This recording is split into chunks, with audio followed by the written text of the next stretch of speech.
재계 수장들의 일거수일투족을 들여다보는 CEO 풍향계 시간입니다. 네, 이번 주는 출소한 지 한 달이 다 돼가지만 좀처럼 모습을 볼 수 없는 이재용 삼성전자 부회장, 그리고 정부 편만 든다며 야당의 공세에 직면한 SK 최태원 회장 등의 소식을 이경태 한지희 기자가 전해드립니다. 이재용 삼성전자 부회장입니다. 항소심에서 집행유예를 받고 풀려난 지 어느새 한 달. 하지만 여전히 모습을 드러내지 않고 있습니다. 이 부회장은 평창 동계올림픽 개막식은 물론 스페인 바르셀로나에서 열린 삼성 갤럭시 S9 언팩 행사에도 나타나지 않았습니다. 내달 23일 삼성전자 정기주주총회에선 나타날 것이란 관측도 있지만 이도 불확실합니다. 해프닝으로 끝나긴 했지만 이 부회장 앞으로 의문의 소포가 배달되는 등 여전히 부정적 여론이 존재하고 있다는 점이 부담입니다. 경영복귀보다 성찰의 시간을 택하고 있는 이 부회장. 그의 재기 시점은 삼성뿐 아니라 재계 전체의 관심사가 되고 있습니다. 최태원 SK그룹 회장입니다. 최근 야당의 공세에 진땀을 흘리고 있는데요.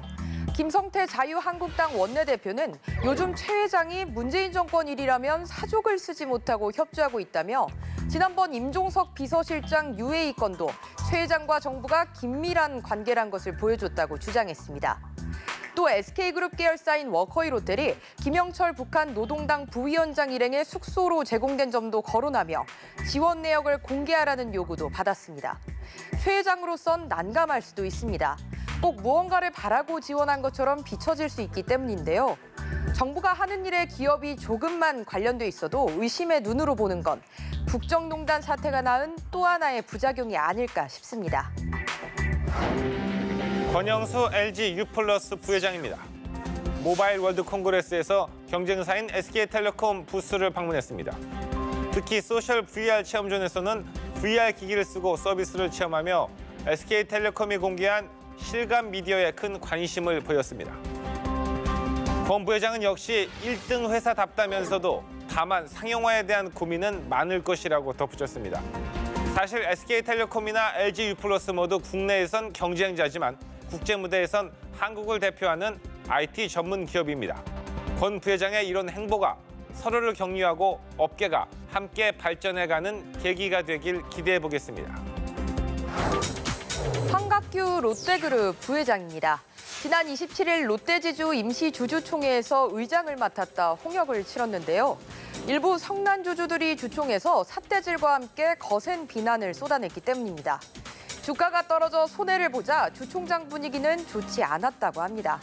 그럼에도 황 부회장은 1시간 30분 동안 여러 주주들에게 발언권을 주며 비판을 경청했다고 합니다. 결국 롯데지주 임시주총회 안건인 6개 계열사의 분할 합병은 통과됐습니다. 신동빈 회장의 부재로 한국롯데는 중요 경영상 의사결정에서 일본인의 승인을 거쳐야 하는 경우가 많아졌습니다. 황 부회장이 일본 주주들과 어떻게 소통할지 주목됩니다. 최근 주간 최대 근로시간 단축으로 기업이나 근로자 모두 저녁이 있는 삶을 준비해야 하는 시간이 다가오고 있습니다. 노사 모두 달라진 변화에 능동적으로 대처해 삶의 질을 한 단계 높이는 계기가 되길 기원해 봅니다. 이번 주 CEO 풍향계는 여기까지입니다.